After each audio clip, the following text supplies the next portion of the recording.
Hello meet mister Mithun. நான் தான் Mithun's podcast சேனலுக்கு உங்களை வரவேற்கிறேன். சப்ஸ்கிரைப் பண்ணல அப்படின்னா சப்ஸ்கிரைப் பண்ணி வச்சுக்கோங்க. ஜென்ரலாக என்னோட பாயிண்ட் ஆஃப் வியூலாம் பேசுகிறது அந்த சேனல். ஸோ நிறைய பேர் வந்து டாக்ஸிக் பேரண்ட்ஸ் பற்றி பேசுங்க அப்படின்னு சொல்லிட்டு என்னோட இன்ஸ்டாகிராமில் நிறைய மெசேஜஸ் நான் பார்த்தேன், நிறைய கமெண்ட்ஸ் பார்த்தேன். ரீசெண்டாக என் கண்ணில் அடிக்கடி பட்டுச்சு டாக்ஸிக் பேரண்ட்ஸ் பற்றி பேசுங்க அப்படின்ட்டு. டாக்ஸிக் பேரண்ட்ஸ்னால் இப்படி தான், இவங்க தான் டாக்ஸிக் பேரண்ட்ஸ், இவங்க கிட்ட இப்படி கேர்ஃபுல்லாக இருங்க, டாக்ஸிக் பேரண்ட்ஸிடம் இருந்து தப்பிக்கும் 5 எளிய முறைகள், இந்த மாதிரிலாம் எனக்கு ஸ்பெசிஃபைடாக தெரில, பேசுறதுக்கு வரும். பட் எனக்கு தெரில.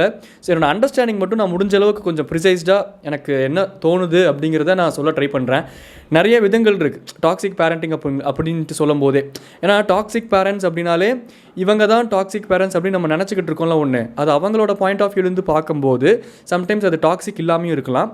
நம்மளோட புரிதல் அது டாக்ஸிக்னு நினச்சிருக்கலாம். இப்படிப்பட்ட ஒரு கேட்டகரி இருக்குது. இல்லை உண்மையாலுமே ஆப்போசிட்டில் அந்த பேரண்டிங் வந்து டாக்ஸிக்காக இருக்கலாம், அப்ரப்டாக. அதனால அந்த சில்ட்ரன் நிறைய கோ த்ரூ பண்ணலாம். அது ஒரு விதமான டாக்ஸிக் பேரண்டிங். அப்புறம் ஓவராக செல்லம் கொடுத்து, அதாவது அந்த சில்ட்ரனுக்கே தெரியாது, அப்பா இப்படி ஒரு பேரண்ட்டாக, நமக்கு எதையுமே கண்டுக்க மாட்டேங்குது, என்ன கேட்டாலும் வாங்கி கொடுக்குறாங்க, எங்கே வேணாலும் போகலாம், என்ன கருமை வேணாலும் பண்ணலாம், நம்மளை பேக்கப் பண்ணுறதுக்கு பேரண்ட்ஸ் இருக்காங்க அப்படிங்கிற ஒரு தாட் ஒரு குழந்தைக்கு ஸ்ட்ராங்காக வரும்போது அந்த குழந்தைக்கான ஸ்பேஸ் ஜாஸ்தியாகுது. அந்த ஸ்பேஸ் ஜாஸ்தியாகும் போது செய்யக்கூடாத சில விஷயங்கள்லாம், அந்த வயசுக்கான விஷயங்கள் பண்ணுறதுக்கான தைரியங்கள் ஜாஸ்தியாகுது. ஆனால் end of the day parents நம்மளை பேக்கப் பண்ணிடுவாங்க.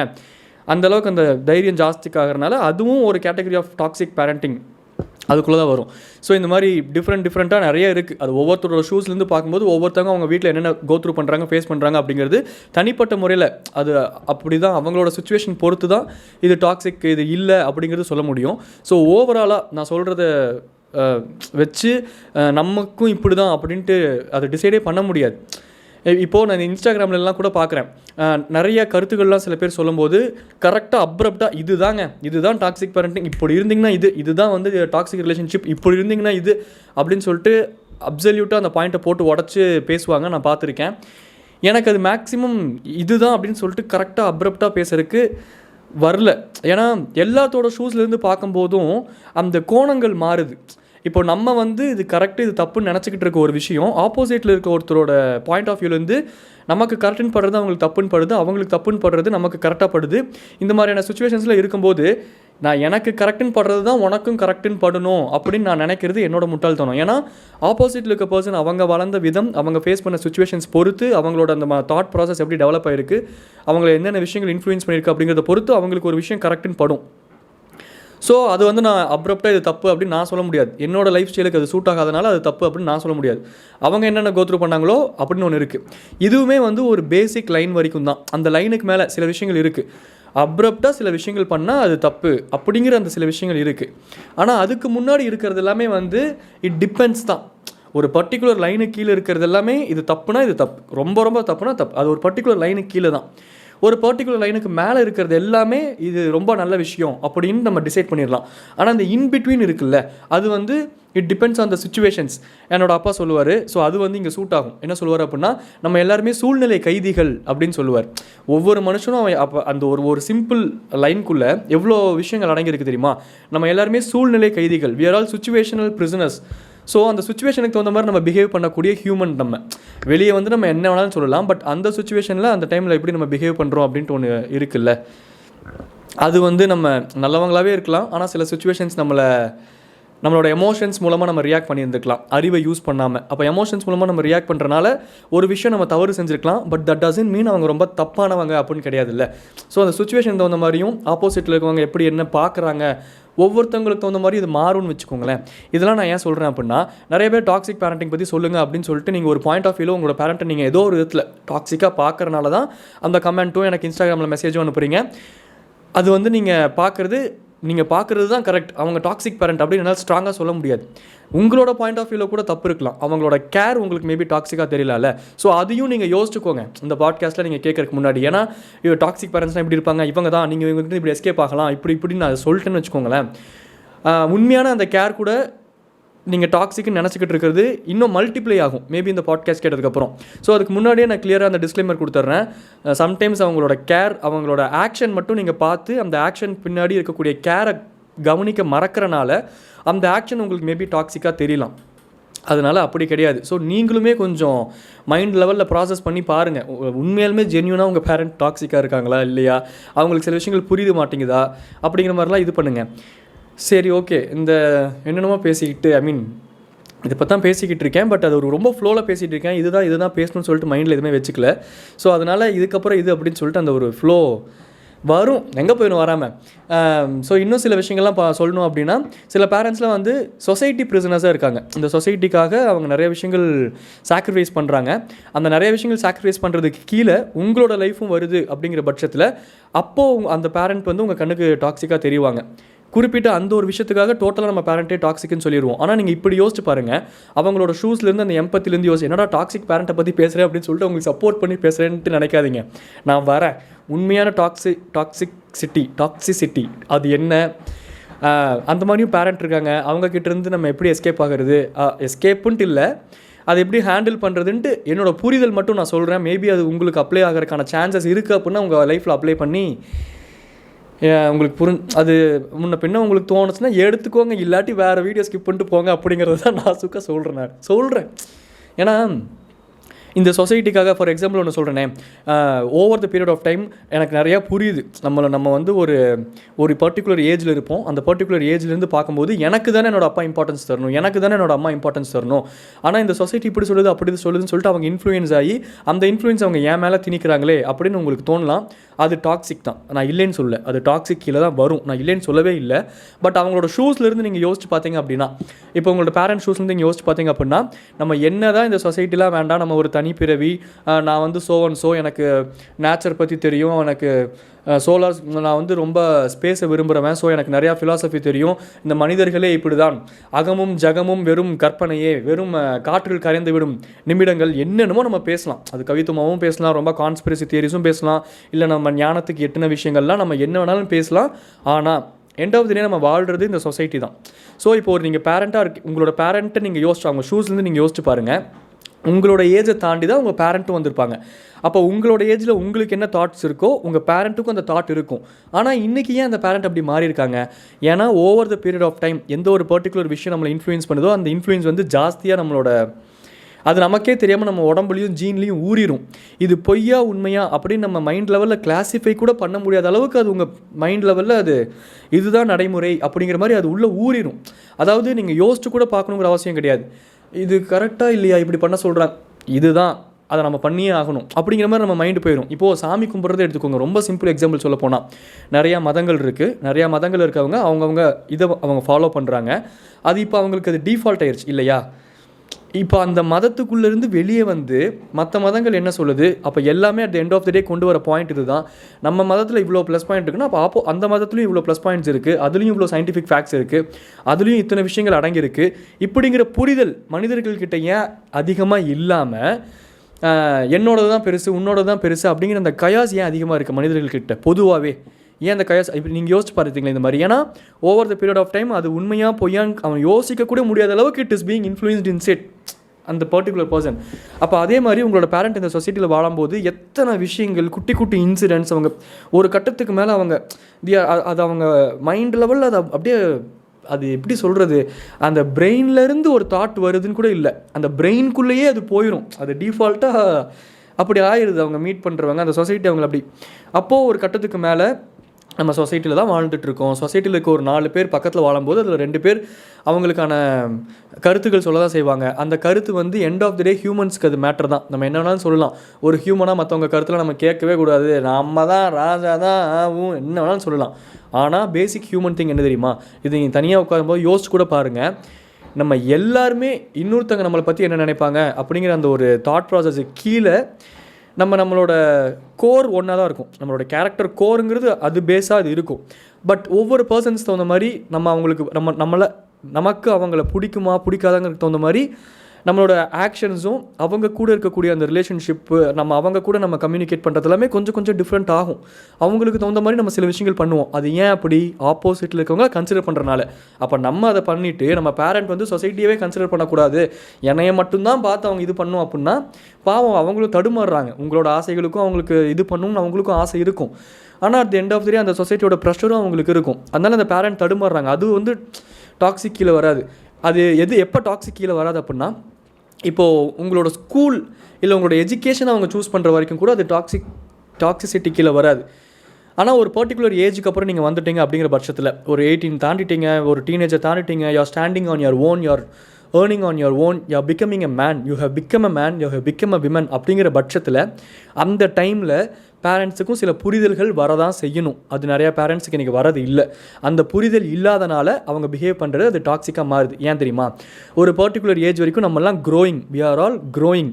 அதனால தான் 2 டேர்ம் இருக்குது. You are growing, you are all grown ups அப்படின்னு 2 டேர்ம் இருக்குது. அந்த க்ரோன் அப் அப்படிங்கிற டேர்ம் வரும்போது இடுப்பை விட்டு பேரண்ட்ஸ் இறக்கி விட்டுறணும் அந்த குழந்தைகளை. அது அவங்களோட லைஃப், அவங்க தான் வாழணும்.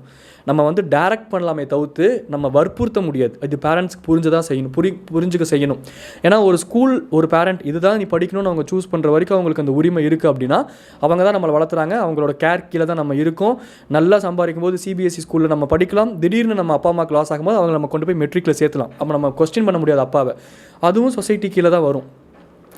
எங்கே வந்து பேரண்ட் கொஞ்சம் சொசைட்டியை விட்டு வெளியே வந்து அந்த மைண்டை மாற்றி குழந்தைகளுக்காக யோசிக்கணும் அப்படின்னா, நாளைக்கு அவங்க லவ் அப்படிங்கிற ஒரு பட்சத்தில், அவங்களோட லைஃப் பார்ட்னர் சூஸ் பண்ணுற பட்சத்தில் அந்த மாதிரியான இடங்கள்லாம் கொஞ்சம் பேரண்ட்ஸ் கன்சிடர் பண்ண தான் ஆகணும். பட் அது பேரண்ட்ஸுக்குமே ரொம்ப கஷ்டம்தான். அவங்க ஒரு சொசைட்டிக்குள்ளே வாழ்ந்துட்டு சில விஷயங்கள்லாம் அவங்க மைண்ட் லெவலில் பிரேக். நிறைய ப்ராக்டிக்கல் பேரண்ட்ஸ் இருக்காங்க. எனக்குலாம் அந்த மாதிரி தான். ரொம்ப லக்கிலி ஐம் ஹேவிங் அவ்வளோ ரொம்ப ப்ராக்டிக்கலான பேரண்ட்டு. ஸோ அவங்கக்கிட்ட சில விஷயங்கள் என்னால் உட்காந்து பேச முடியும், புரிய வைக்க ட்ரை பண்ண முடியும். அண்ட் அவங்க புரிஞ்சுக்கக்கூடிய ஆட்கள். அதனால எனக்கு அந்த ஸ்பேஸ் இருக்குது. என்னோடய அம்மா அப்பா எனக்கு அந்த ஸ்பேஸ் கொடுக்கல அப்படின்னா அவங்க என் மேலே திணிக்கிற எல்லாமே வந்து எனக்கும் அது டாக்ஸிக்காக தான் தெரிஞ்சிருக்கும். ஸோ அந்த குழந்தைகளுக்கான ஸ்பேஸுமே அவங்க கொடுக்கணும் அப்படிங்கிறது, அந்த ஸ்பேஸ் கொடுத்தாலே வந்து ஒரு குழந்தையும் at the end of the day எதையுமே மறைச்சி ஒரு பேரண்ட் கிட்டேருந்து பண்ணணுங்கிற அவசியத்துக்கும் அவங்க தள்ள மாட்டாங்க. அவங்க வந்து எல்லாமே கேட்பாங்க. அந்த பேரண்ட் சில விஷயங்கள் சொல்லி புரிய வைக்க ட்ரை பண்ணும்போது அதை புரிஞ்சுக்கிறதுக்கான ஸ்பேஸும் நம்மளுக்கு ஜாஸ்தியாக இருக்கும். இல்லை நான் உட்காந்து உனக்கு எக்ஸ்பிளைன் பண்ணலாம் டைம் இல்லை, ஆனால் இது பண்ணக்கூடாது அவ்வளோதான் அப்படின்னு அந்த பேரண்ட்ஸ் சொல்கிறாங்கன்னா, அந்த இடத்துல நீங்கள் என் பேரண்ட்டுங்கிற ஒரு காரணத்தினால நீங்கள் என்னை அடக்கி ஆள ட்ரை பண்ணுறீங்க, யூ ஆர் டாமினேட்டிங் மீ, அப்போ யூ ஆர் பீயிங் டாக்ஸிக் அப்படின்னு நம்ம நினச்சிக்கிறோம். சில பேரண்ட்ஸ் ப்ராக்டிக்கலாக இருக்காங்க, உட்காந்து பேசுகிற அளவுக்கு அவங்களுக்கு ஒரு இது டைம் இருக்குது, எஃபர்ட்ஸ் போடுறாங்க. சில பேரண்ட் அப்படி பண்ணுறது இல்லைங்கிற காரணத்தினால அவங்களுக்கு உங்கள் மேலே கேர் இல்லைன்ட்டு அர்த்தம் இல்லை. ஒரு எக்ஸாம்பிளுக்கு சொல்கிறேன், நீங்கள் ஒரு டூர் போகிறீங்க அப்படின்னா, இப்படிலாம் பண்ணுமா, இப்படி போயிட்டு வா, நீ போகவே கூடாது அப்படின்ட்டு. இப்போது இந்த குஷி படத்தில் ஜோதிகா கேட்கும்போது நீ படிக்க போகவே கூடாது அப்படின்னு ஃபஸ்ட்டு அவங்க அப்பா சொல்லிடுவார். அப்புறம் ஜோதிகா உட்காந்து ஊழுன்னு அழுதுட்டு இருப்பாங்க. அப்புறம் மனசு கேட்காது. அதுதான் சொல்லுவாங்க, பெத்த மனசு பித்து புள்ள மனசு கல் அப்படின்னு சொல்லுவாங்க போல். அதுக்கப்புறம் அவங்க அப்பாவே வந்து உட்காந்து பேசுவார். அந்த ஸ்பேஸ் ஆச்சு அவர் கொடுக்குறாரு. அந்த ஸ்பேஸ் கொடுக்காம நீ போகக்கூடாது அப்படின்னு ஸ்ட்ரிக்டாக ஒருத்தர் சொல்லிட்டு போயிட்டார் அப்படின்னா, ஏன் நீ போகக்கூடாது அப்படிங்கிறதுக்கு அவருக்கு 1000 காரணம் இருக்கும். அந்த காரணமும் அந்த இன்செக்யூரிட்டியும் நம்ம குழந்தை இந்த மாதிரி எங்கேயாச்சும் போயிருமா அப்படிங்கிற அந்த பயத்தோட வெளிப்பாடு தான் அந்த டாமினேட்டிங் சைடு. நீ போகக்கூடாதுன்னா போகக்கூடாது அவ்வளோதான் அப்படிங்கிற அந்த டாமினேட்டிங் சைடு. அவங்க உட்காந்து பேசுறதுக்கான ஸ்பேஸ் அவங்களே கிரியேட் பண்ணல அப்படின்னாலும், நீங்கள் உட்காந்து பேசுறதுக்கான ஸ்பேஸ் நீங்கள் கிரியேட் பண்ணலாமே. ஒரு 20 வயசில் 18 வயசில் ஒரு பேரண்ட் கிட்ட உட்காந்து பேச முடியாது, அவங்களுக்கு புரிய வைக்கலாம் எனக்கு ட்ரை பண்ண டைம் இல்லை, அவங்க நீ முடியாதுன்ட்டாங்க, டாக்ஸிக் பேரண்ட்ஸ், நீங்கள் இப்படி தான் இருப்பீங்க அப்படின்னு அவனுக்கு எனக்கு வாழ்னு கத்த தான் வரும். ஏன்னா எனக்குன்னு ஒரு ஈகோ இருக்குது, தன்மானம் இருக்குது, செல்ஃப் ரெஸ்பெக்ட் இருக்குது அப்படின்னு உங்களுக்கு யோசிக்க தோணுதில்லை. அப்போது உங்களோட டபுள் த டைம் இந்த லைஃப்பை எக்ஸ்பீரியன்ஸ் பண்ண உங்களோட பேரண்ட்டுக்கு எவ்வளோ ஈகோ இருக்கும். நமக்கே அந்த ஏஜில் சுறுசுறுன்னு இருக்குல்ல, எப்படி என்னோட பேரண்ட் டாமினேட்டிங் பண்ணலாம், நான் அப்படி தான் போவேன், நான் டூருக்கு போவேன், நீங்கள் என்னமோ சொல்லிட்டு போங்க அப்படிலாம் நம்மளுக்கு பேச வருது இல்லை. ஏன் வருது? ஏன்னா என் பேரண்ட்ஸ் வந்து என்கிட்ட உட்காந்து பேச மாட்டேங்கிறாங்க, எனக்கு உட்காந்து சொல்லி புரிய வைக்க ட்ரை பண்ண மாட்டேங்கிறாங்க. அவங்க பேசினாங்கன்னா அந்த கான்வர்சேஷனை நானும் டெவலப் பண்ணுவேன், நானும் அவங்களுக்கு பேசி புரிய வைக்கவாச்சும் ட்ரை பண்ணுவேன். இல்லை நான் எங்கேயுமே போகிறதில்ல, இந்த டூருக்கு மட்டுமாச்சும் போயிட்டு வரேன், அந்த டூருக்கு போனாலும் நான் வந்து இவ்வளோ கான்ஷியஸாக இருப்பேன், இவ்வளோ கேர்ஃபுல்லாக இருக்கேன், எனக்கு புரியுது, இந்த மாதிரி ட்ராவல் அப்போ நான் இதெல்லாம் பண்ணிக்கிறேன் அப்படின்ட்டு இந்த நம்ம ஒரு ஸ்டெப் எடுக்கலாம்ல, நம்மளும் அதை எடுக்க மாட்டேங்கிறோம். ஸோ நான் வந்து என்ன சொல்ல வரேன்னா, டாக்ஸிக் பேரண்ட்ஸ்லாம் கரெக்டுன்னு சொல்ல வரல. அந்த டாக்ஸிக்கான விதத்திலேயே நம்ம பார்க்குற பார்வையிலேயே நிறைய விஷயங்கள் இருக்குது, நம்ம ஃபஸ்ட்டு அதை புரிஞ்சுக்கணும்.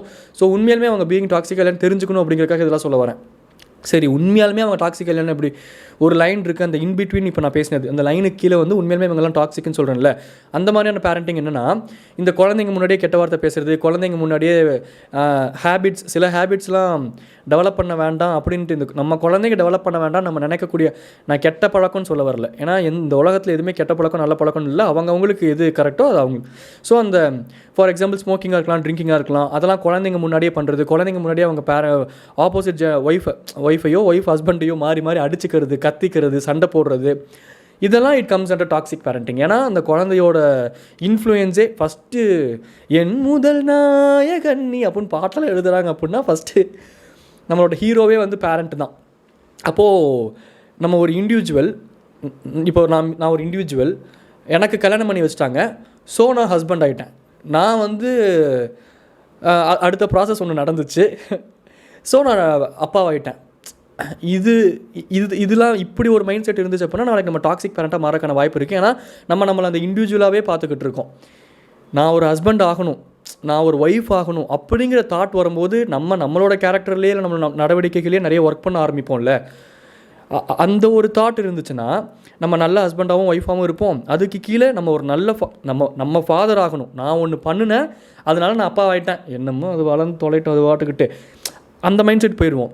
ஐ have to become a father அப்படிங்கும்போது it takes a lot of things in you to change to become a father. நீங்கள் அந்த ஸ்டெப் எடுப்பீங்க. அப்போ நீங்கள் ஒரு அப்பாவாக ஆகணுன்ட்டு இல்லை ஒரு அம்மாவாக ஆகணுங்கிற அந்த ஒரு ஃபஸ்ட்டு அந்த முனைப்பு இருந்து அதுக்கப்புறம் அந்த ப்ராசஸ் நடக்கும்போது அதுதான் மேக்கிங் அவுட் லவ். இல்லாட்டி just we are having sex அப்படி தானே வரும்.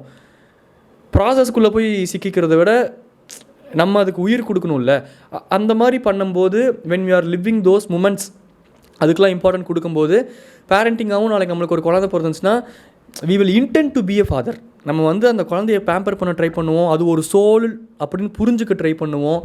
அந்த சோலை நல்ல விஷயங்கள்லாம் சொல்லி கொடுத்து இன்ஃப்ளூயன்ஸ் பண்ணணும் அப்படின்னு நம்ம நினைப்போம். நல்லா பார்த்துக்கணும்னு நினைப்போம். அந்த குழந்தை இருக்கும்போது அப்படியே பீக்கில் ஹஸ்பண்டுக்கும் ஒய்ஃபுக்கும் சண்டை இருந்தால் கூட அந்த குழந்தை முன்னாடி சண்டை போடக்கூடாதுன்ட்டு அந்த ஒரு ஹஸ்பண்ட் ஒய்ஃபுங்கிறது கம்மியாகி அந்த இடத்துல ஒரு மதர் ஃபாதருங்கிறது அந்த ஒரு இது ஜாஸ்தியாகி ஒரு ஃபேமிலியை பேலன்ஸ் பண்ண தோணும். ஸோ நம்மளும் நம்மளை ஒர்க் ஆன் பண்ணணும்னு சொல்ல வரேன். நம்ம பார்த்து இவங்கெல்லாம் டாக்ஸிக் பேரண்ட்டு நம்ம சொல்லும் போது நாளைக்கு நம்மளும் அவங்கள மாதிரி ஆகிறதுக்கான சான்சஸ் இருக்குது. ஃபஸ்ட்டு நம்ம அதையும் ஒர்க் ஆன் பண்ணணும்னு சொல்ல வரேன்.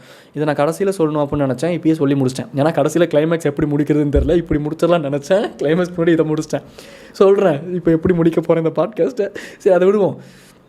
ஸோ அந்த பேஸ் லெவல்னு ஒன்று இருக்குது. அது கீழே அந்த குழந்தைங்க முன்னாடி கெட்ட வார்த்தை பேசுகிறது, இந்த ஸ்மோக்கிங்கு ட்ரிங்கிங் இதெல்லாம் பண்ணுறது, அதான் அடிக்கிறது, இதெல்லாம் பண்ணும்போது குழந்தை அதெல்லாம் பார்த்து இன்ஃப்ளூயன்ஸ் ஆகுது அப்படிங்கிறத கூட கவனிக்காமல் இதெல்லாம் பண்ணும்போது உண்மையிலுமே அவங்க டாக்ஸிக் பேரண்ட்டாக இருக்காங்க. அந்த குழந்தை வளரும்போது ஃபிசிக்கல் அப்யூஸ் பண்ணுறது, அந்த குழந்தையவே சம்டைம்ஸ் சொல்கிறேன் 2 அடி போடுறது 4 அடி வாங்குறது என்னைய கேட்டால் தப்பே கிடையாது. இன்றைக்கெலாம் வந்து என்னமோ சும்மா ஏதோ குழந்தைய இப்படி ஏதோ சுண்டி விட்டாலே வந்து ஆப்போசிட்டில் ஒய்ஃப் ஏதோ ப்ரொடெக்ட் பண்ணி என் குழந்தைய நாங்கள் பாதுகாத்து அப்படின்னு கேஸ்லாம் கொடுத்துறாளுங்க புருஷங்க மேலே. கண்டிக்கிறதுக்கு தான் அப்பா, செல்லம் கொடுக்கறதுக்கு தான் அம்மா. ஆனால் அது ஓவர் செல்லமாக இருக்கக்கூடாது, அது பாசமாக இருக்கணும். பாசம் வச்சு வளர்கிற குழந்தைகள் கெட்டு போக மாட்டாங்க. செல்லம் கொடுத்து வளர்கிற குழந்தைகள் 100% கெட்டு போவாங்க. இதுவும் எங்கள் அப்பா சொன்னது தான். அப்பப்போ அடிச்சு விட்றேன் அதெல்லாம். சரி, அதெல்லாம் கேளுங்க. இதை கேளுங்க. என்னடா இது? ஸோ ஓவராலாக நான் என்ன சொல்கிறேன், என்ன திடீர்னு இந்த டைமில் எங்கள் அம்மா கூப்பிட்றாங்க. ஸோ அவ்வளோதாங்க, நான் ஓவரால் சொல்ல வந்தது இதுதான். ஸோ அந்த ஸ்பெசிஃபிக்காக டாக்ஸிக் பேரண்ட்ஸ் அப்படின்னு இருக்காங்க. அந்த டாக்ஸிக் பேரண்ட்ஸ்கிட்டேருந்து நம்ம தப்பிக்க முடியல அப்படிங்கிற பட்சத்தில் வேறு ஒன்றுமே பண்ண முடியாது. ஒரு கட்டத்துக்கு மேலே நான் ஒரு மீம் பார்த்தேன். அந்த மீமில் இருக்கிறது தான் நம்ம வந்து ஃபாலோ பண்ண முடியும். If you are not coming from a good family background, make sure that a good family comes from you அப்படின்னு சொல்லிட்டு ஒரு இது இருக்குல்ல, ஒரு மீம் பார்த்தேன். ஸோ அந்த மாதிரி தான் வந்து ஓவராலாக உங்களால் சில விஷயங்கள் முடியல, இதுதான் அமைஞ்சிருச்சு. ஏன்னா சில விஷயங்கள் நீங்கள் அமைத்து கொள்ளலாம். நீங்கள் பிறந்த பின்பு உங்கள் நண்பராக இருக்கட்டும், மனைவியாக இருக்கட்டும், சில விஷயங்கள் அதுவாக அமையும். அதுவாக அமைகிறதெல்லாம் அது முன்ன பின்ன நம்மளுக்கு கிடைக்கிற வரம், பூன். அதான் பூன்னா வரம். அது அந்த மாதிரி தான் நம்ம அமைச்சிக்கிற சில விஷயங்களை நம்ம கொஞ்சம் எக்ஸ்ட்ரா கான்ஷியஸாக இருந்து நல்லாவே அமைச்சிக்கலாம். அது என்னமோ சொல்கிறேன். ஸோ சில விஷயங்கள் பேரண்ட்ஸ் வந்து நம்ம எதுவுமே பண்ண முடியாது. அவங்க டாக்ஸிக் பேரண்ட்ஸ் தெரிஞ்சால் நம்ம 2-3 டைம் அவங்க சண்டை போடலாம், அவங்களுக்கு சொல்லி புரிய வைக்கலாம். நீங்கள் இந்த மாதிரிலாம் பண்ணாதீங்க, எனக்கு அதை ரொம்ப ஹர்ட் ஆகுது அப்படின்ட்டுலாம் நம்ம சொல்லலாம். அதையும் தாண்டி அவங்க பண்ணுறாங்க அப்படின்னு பட்சத்தில் நம்ம ஒன்றும் பண்ண முடியாது. சரி, இன்னும் ஒன்றது நமக்குன்னு ஒரு காலம் வரும். நம்ம காலம் வந்துச்சு, ஏறி யாரா கபிலா அப்படிங்கிற மாதிரி அந்த டைம் வர வரைக்கும் நம்ம என்ன பண்ணுறது, பல்ல கடிச்சிட்டு இங்கே இருப்போம், பல்ல கடிச்சிட்டு வேலைக்கு போவோம். நாளைக்கு கல்யாணங்கள்னு பண்ணி வச்சிட்டாங்கன்னா பெரிய கும்பிடு போட்டு என்னை வளர்த்துனதுக்கு தேங்க்ஸ் அப்படின்னு சொல்லிட்டு என்னைக்காக இருந்தாலும் உங்களை பார்த்துக்க வேண்டியது என்னோட பொறுப்பு. என்னோட கோர் வேல்யூலேருந்து நான் மாற மாட்டேன். நீங்கள் எனக்கு டாக்ஸிக்காக இருந்தீங்க அப்படிங்கிறக்காக நானும் உங்களுக்கு திருப்பி அதை செய்யணும் அப்படிங்கிற அவசியம் கிடையாது. ஸோ என்னைக்காக இருந்தாலும் அவங்க மூலமாக தான் நம்ம இந்த உலகத்துக்கு வந்திருக்கோம். அவங்க எவ்வளோ பெரிய டாக்ஸிக்காக இருந்தாலும் அதை நீங்கள் பார்த்துக்க வேண்டியது உங்கள் பொறுப்பு. ஏட்டுக்கு போட்டி நான் நிற்பேன், நான் அப்படிலாம் ஒன்றும் பார்த்துக்க மாட்டேன், எனக்கும் தான் வீராப்பு இருக்குது, ஈகோ இருக்குதுன்னு தெரிஞ்சிங்க அப்படின்னா அவங்களுக்கும் உங்களுக்கும் வித்தியாசம் இல்லாமல் போயிடும். ஸோ டாக்ஸிக் பேரண்டிங் பற்றி இதெல்லாம் தான் ஓவராலாக சொல்லணும் அப்படின்னு நினச்சேன். மேக்ஸிமம் டாக்ஸிக் பேரண்டிங் பற்றி பேசுகிறத விட டாக்ஸிக் பேரண்ட்ஸை புரிஞ்சுக்க ட்ரை பண்ணுங்க அப்படிங்கிற மாதிரி நான் பேசினேன். அப்படி பேச வரல, நான் அந்த இன்பிட்வீன் தான் நிறையா பேசினேன். ஒரு பர்டிகுலர் லைன் இருக்குது, அதுக்கு கீழே ப்ராப்பராக டாக்ஸிக் பேரண்ட் இருக்க தான் செய்கிறாங்க. அந்த டாக்ஸிக் பேரண்டிங்கில் இன்னொரு முக்கியமான எலிமெண்ட் என்ன அப்படின்னா, இந்த சொசைட்டியை தாண்டி மணி இன்வால்மெண்ட் அப்படின்னு ஒன்று இருக்குது. அது எல்லாமே எல்லா இண்டிவிஜுவல்ஸ்க்கும் ஒரு கட்டத்தில் ஒன்று புரிய வரும். எனக்கு உண்மையிலுமே நான் என்னோட பாயிண்ட் ஆஃப் வியூலேருந்து மட்டுமே என்னால் சில விஷயங்கள் பேசவே முடியாது. ஏன்னா எனக்கு என் ஃபேமிலி லக்கிலி இந்த விஷயத்தில் ரொம்ப ரொம்ப லக்கி, ரொம்ப ரொம்ப லக்கி. எனக்கு ஜென்யூனாக ரொம்ப நல்ல பேரண்ட்டும் சரி, ரிலேட்டிவ்ஸில் ரொம்ப க்ளோஸ் ரிலேட்டிவ்ஸ் சில பேர் இருப்பாங்க. என் சித்தப்பா மாமாலாம் இருக்காங்க. அவங்களாம் ரொம்ப ரொம்ப நான் சில விஷயங்கள் ரொம்ப ஜென்யூனாக லக்கி. அதில் இந்த ஃபேமிலின்னு வரும்போது நான் ரொம்பவே, ஆனால் நிறைய கதைகள் நான் கேள்விப்படுறதும் பார்க்குறதும் எனக்கு ஃபஸ்ட்டு வியப்பாக இருந்துச்சு, ஆச்சரியமாக இருந்துச்சு. அப்புறம் தான் கொஞ்சம் மைண்ட் லெவலில் அதை அடாப்ட் ஆக முடிஞ்சது. ஓ இப்படியும் இருக்காங்க போல். அது என் மைண்ட் லெவலில் அடாப்ட் ஆகும்போது தான் நான் எவ்வளோ பிளஸ்டுன்னே நான் அதை உணரவே முடிஞ்சுது என்னால். அது வரைக்கும் ரொம்ப ஃப்ளாட்டாக தான் போயிட்டு இருந்துச்சு. ஓகே, அவங்க என் பேரண்ட், அவங்க ரொம்ப ப்ராக்டிக்கலாக இருக்கக்கூடிய பேரண்ட்டு தான், என்னை நல்லா புரிஞ்சுக்கிறாங்க, நானும் நல்லா, அது ரொம்ப ஃப்ளாட்டாக போச்சு.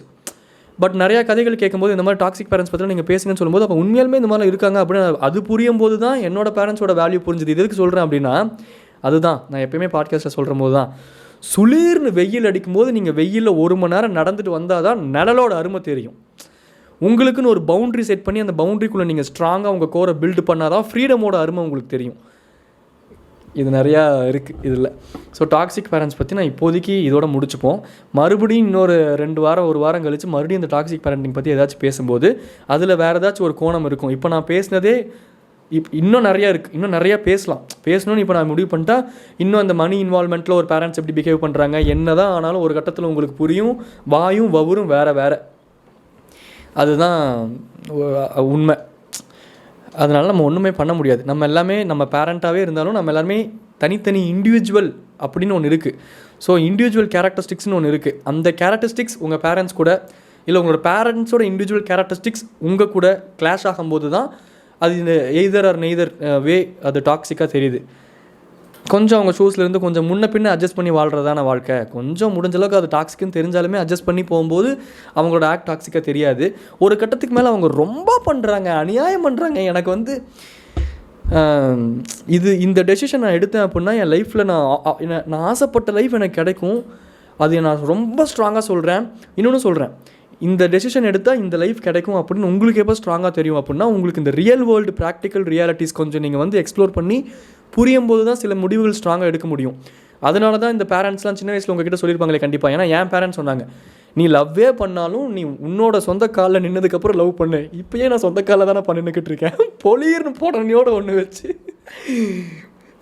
இந்த நகைச்சுவை தேவையாயிப்போ அப்படிங்கிற மாதிரி டென்ஷன் ஆனார். பட் சொல்கிறேன், அந்த ஒரு நம்ம அதான் சொல்கிறேன்ல, இந்த ப்ராக்டிக்கல் வேர்ல்டை ஃபேஸ் பண்ணும்போதும் அது ரியாலிட்டிஸ் புரியும் போது தான் சில முடிவுகள் ஸ்ட்ராங்காக எடுக்க முடியும்.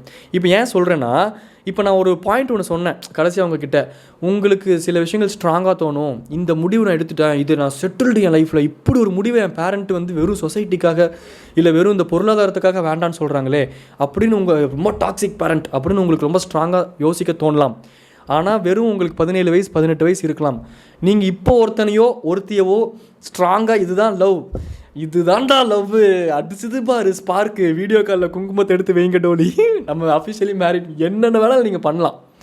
அந்த ஏஜில் உங்களுக்கு அது மட்டும்தான் உங்களுக்கு ஃபோக்கஸாக தெரியும். ஏன்னா அந்த ஏஜில் அந்த ஒரு பர்டிகுலர், இன்னும் சயின்டிஃபிக்காக பேசணும்னாலே அந்த ஒரு பர்டிகுலர் ஹார்மோன்ஸோட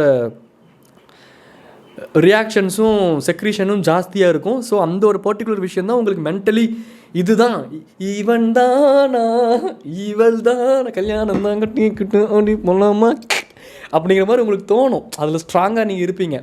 அப்போ இப்போ நான் சொன்ன பாயிண்ட்டை நீங்கள் எடுத்துக்கிட்டு உங்கள் பேரண்ட் டாக்ஸிக்கு நீங்கள் நினைக்கிறதுக்கான சான்சஸ் இருக்குது. நான் என்ன பாயிண்ட் சொன்னேன், உங்களுக்கு ஸ்ட்ராங்காக இதுதான் பெஸ்ட்டுன்னு தோன்ற ஒரு விஷயத்த உங்கள் பேரண்ட் வேண்டான்னு சொன்னால் அதை நீங்கள் டாக்ஸிக்குன்னு சொல்கிறீங்கள.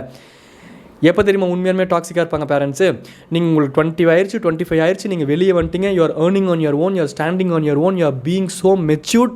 அந்த டைமில் you are taking and decision. அந்த டைமில் நீங்கள் எடுக்கிற டெசிஷன் உண்மையாலுமே நீங்கள் வாழ்க்கையில் வாங்கின பல அடிகள். இந்த 18 வயசில் ஒரு ஈவன் தான் நான் சொன்னேன்ல, அதுவும் ஒரு காலத்தில் அடியாக மாறும். அது மாறல அப்படின்னா சந்தோஷம், பட் அது அடியாக மாறும். அந்த மாதிரி அடிகள் விழுந்ததுக்கப்புறம் நீங்கள் ஒரு டெசிஷன் எடுக்கும்போது அதுக்கும் அவங்க ஆப்போசிட்டாக நிற்கிறாங்க. எனக்கு சொசைட்டி தான் முக்கியம், இதுதான் முக்கியம், அதுதான் முக்கியம், அதனால் இது முடியாது. அப்போ நீங்கள் சொல்லி புரிய வைக்கிறீங்க, இல்லை நான் இவ்வளோ ஏர்ன் பண்ணுறேன், I'm standing on my own, நான் சென்னைக்கு போனால் நானே ஒரு வீடு வாங்கியோ இல்லை வீடு எடுத்தோ நானும் என் பார்ட்னரும் நாங்கள் இப்படி இருந்துக்கிறோம், என்னை விட்டுருங்க அப்படின்ட்டு அப்போ அந்த ஒரு டைமில் உங்களுக்கு ஸ்ட்ராங்காக தோணும் போதும் இல்லை அதெல்லாம் பண்ண முடியாது. பேரண்ட்டுக்கும் அது தெரியும். அந்த பையனையோ அந்த பொண்ணையோ அவங்க மீட் பண்ணுறக்கான சான்சஸ் கிடச்சா அந்த பேசிக்கான கோர் வேல்யூ அந்த பையன்கிட்டயும் பொண்ணு இருக்குது, பொண்ணுக்கிட்டே என்ன இருக்குது அப்படிங்கிறத பேரண்ட் அப்சர்வ் பண்ணுறாங்க. அவங்களுக்கும் அது பிடிச்சிருக்கு, ஓகே இவங்ககிட்ட இந்த பாயிண்ட்ஸ் இருக்குது, நம்மளை விட அவங்க பெட்டராகவே ஜட்ஜ் பண்ணுவாங்க. ஏன்னா 17 வயசில் நம்ம எடுக்கிற முடிவு 25 வயசில் நம்மளுக்கு டிராஸ்டிக் டிசாஸ்டராக தெரியலாம். அப்போது 25 வயசு நம்மளுக்கு எடுக்கிற முடிவு நம்ம பேரண்ட்ஸுக்கு 50 வயசு 60 வயசு இருக்கும்போது அவங்களுக்கு இன்னும் நிறைய எக்ஸ்பீரியன்ஸ் இருக்கும். ஸோ அப்போது அவங்க கரெக்டாக தான் நம்மளை விட கொஞ்சம் கரெக்டாகவே ஜட்ஜ் பண்ணுவாங்க. அவங்களுக்கு இப்போ புரியுது இந்த பையன் இந்த பொண்ணு நம்மளோட பொண்ணுக்கோ பையனுக்கோ நல்லா லைஃப் பார்ட்னர் இருப்பாங்க அப்படின்னு புரியுது. ஆனால் புரிஞ்சதுக்கப்புறமும் இந்த சொசைட்டிக்காக இல்லை இந்த பொருளாதாரத்துக்காக அதெல்லாம் முடியாது அப்படின்ட்டு உங்ககிட்ட ஒரு விஷயத்த ஃபோர்ஸ் பண்ணுறாங்கல்ல, just because I'm being a parent, நான் உங்கள் அப்பா நான் உங்கள் அம்மா அப்படின்னு அம்மாலக்க அது சொல்கிறேன், அம்மா நான் சொல்கிறது தான் நீ கேட்கணும். நம்ம சொசைட்டியில் நம்ம அங்கிள் என்ன சொல்லுவார் தெரியுமா, மணி பையன் பார்த்தியா இப்படி பண்ணிட்டான், இவன் பையன் பார்த்துட்டியா அப்படி பண்ணிட்டான் அப்படின்னு சொல்லுவாங்க. அது எனக்கு பிடிக்காது, அதனால வேண்டாம், உனக்கு நல்ல லைஃபே இருந்தால் எனக்கு அது வேண்டாம். நான் ஒருத்தனை பிடிச்சி தற்கூரியை கூட்டு வந்து கட்டி வைக்கிறேன், ஏன்னா அவன் நம்ம ஆளுங்க, ஏன்னா அவங்ககிட்ட சொத்து நிறையா இருக்குது, ஏன்னா பொருளாதாரமாக அவன் செட்டில். அந்த தற்கூரியை நீ கட்டிக்கிட்டு நீ டெய்லியும் அடி வாங்கி கஷ்டப்பட்டாலும் பரவாயில்ல, ஆனால் நீ கொண்டு வந்து வேண்டாம். ஏன்னா சொசைட்டி என்னையே கொஸ்டின் பண்ணிடுவாங்க. ப்ராக்டிக்கலாக பேசினா வாழ போகிறது இன்னும் 10 வருஷம் 5 வருஷம். அதில் ஏதோ குழந்தைங்க கல்யாணம் பண்ணி வச்சுட்டு 2 குட்டியை போட்டாங்கன்னா எடுத்து கொஞ்சிக்கிட்டு சந்தோஷமாக இருக்கிறத விட்டுட்டு அந்த மாதிரி சில பேரண்ட்ஸ் பண்ணுவாங்க பாருங்கள். அது பீயிங் ப்ராக்டிக்கலி பர்ஃபெக்ட்லி டாக்ஸிக். அது ஒன்றுமே பண்ண முடியாது. நீங்கள் ஏதாச்சும் ஒன்று விட்டு கொடுத்தா தான் ஒன்று கிடைக்குங்கிற ஸ்டேஜுக்கு போயிட வேண்டியது தான். ஆனால் நீங்கள் விட்டு கொடுக்குறதுக்கு முன்னாடி பல விஷயங்கள் நீங்கள் யோசிக்க வேண்டியது இருக்குது. ஏன்னா எவ்வளோதான் நம்ம அந்த டைமில் ஒரு ஸ்ட்ராங்காக முடிவு எடுத்தாலும் நம்ம எல்லாருமே சின்ன வயசுலேருந்து அந்த பேரண்ட்ஸ் கூடயே வளர்ந்து அவ்வளோ எமோஷனலாக நம்ம கனெக்டடாக இருப்போம். எவ்வளோ பெரிய டாக்ஸிக் பேரண்ட்டாக இருந்தாலும் நாளைக்கு லைஃப்பில் ஏதோ ஒரு கட்டத்தில் அவங்க நம்ம ரொம்ப மிஸ் பண்ணுவோம். ஐயோ அம்மாப்பா அப்படி அது ரொம்ப மிஸ் பண்ணுவோம். நிறையா இருக்குது குட்டி குட்டியாக. ஸோ ஸ்பெசிஃபிக்காக இதுதான் அப்படின்னு எனக்கு பேசவே முடியல. இந்த ரிலேஷன்ஷிப் அட்வைஸ் டாக்ஸிக் மென் இவங்களாம் தான் டாக்ஸிக் விமன் அப்படின்னு எனக்கு பேச வரல. அந்த விமன் டாக்ஸிக்காக இருக்காங்க அப்படின்னாலும் அதுக்கு ஆப்போசிட்டில் ஒருத்தன் நிறைய ஆக்டிவிட்டீஸ் பண்ணுறான், அதனால தானே இவன் டாக்ஸிக்காக இருக்கா அப்படின்னு சில சுச்சுவேஷன்ஸ் இருக்கும்ல, அதையும் எனக்கு பேசணும் அப்படின்னு தோணுது. எல்லாத்தையுமே இவங்க இதுதான் பர்டிகுலராக நம்ம ஜென்ரலைஸே இந்த உலகத்தில் எதையுமே பண்ண முடியாது. ஏன்னா நம்ம கிரிஞ்சுங்க வேறு ஒன்றும் கிடையாது அப்படின்னு சொல்கிறவன் தான் இங்கே ரொம்ப சந்தோஷமாகவும் இருக்கான். இப்போ எந்த கிரிஞ்சும் பண்ண மாட்டான், ரொம்ப யோசிச்சு நடந்துப்பான், தங்கமான பையன் அப்படின்னு சொசைட்டியில் நல்ல பேர் வாங்குறவன்லாம் தனிப்பட்ட முறையில் தனிப்பட்ட வாழ்க்கையில் ரொம்ப கஷ்டப்படுறாங்க, அப்படியும் இருக்காங்க. ஸோ இந்த உலகத்தில் எதையுமே நம்ம ஜட்ஜ் பண்ண முடியாது. எல்லாரும் ஷூஸ்லேயும் நின்று பார்க்கும்போது அவங்க மெய்யழகன் வைப்ஸ் தான். எல்லாம் இந்த பாலா போன காசுப்படுத்துகிற பாடத்தான், யாரையும் குத்தம் சொல்கிறக்கில்ல அப்படிங்கிற மாதிரி தான். சரி ஓகே, ஏதோ எனக்கு தெரிஞ்சதை நான் ரொம்ப ஃப்ளோவில் பேசினேன் டாக்ஸிக் பேரண்டிங் பற்றி. டாக்ஸிக் பேரண்டிங்கை தாண்டி நம்மளும் சில விஷயங்கள் பேரண்ட்ஸை பற்றி புரிஞ்சுக்கணும்னு எனக்கு சொல்லணும்னு தோணுச்சு. அதை ரொம்ப ஸ்ட்ராங்காகவே சொன்னேன்.